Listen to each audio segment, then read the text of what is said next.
parang akala mo lumilipad na carpet. Akala mo, dyan nilalag yung tent. Pag-ising mo na tumama. Hello mga kabogs. Ay, wait. Doon ako galing. Live tayo. Ay, tapos yung bundok. Shout out sa mga family ko Ang taas. Tapos dito sa kabila. na May mga community pa. May mga bahay-bahay pa dito. I miss you everything.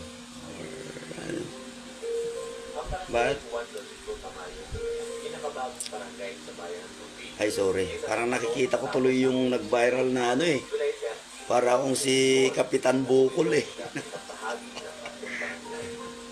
Pasensya na, ano. Paus ako. Eh, lahing ulan dito, ulan. Kumusta? Shout out sa mga followers ko na mababait. Lalong-lalo na sa mga OFW na laging nagbibigay ng ng happiness.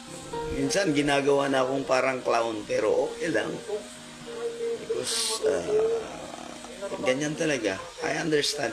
Naiintindihan ko yun kasi ang hirap kasi yung alone, yung parang alam mo yun.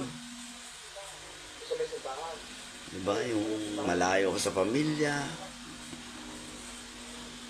Ako, malayo din ako sa pamilya. Ang hirap pa, ang iba, imbis na yung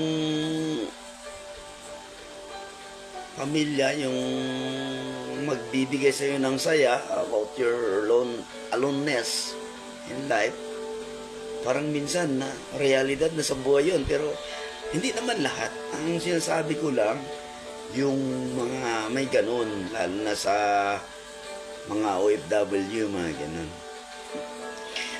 Ako kasi, ever since naman, mabait ang angkang ko, pamilya ko.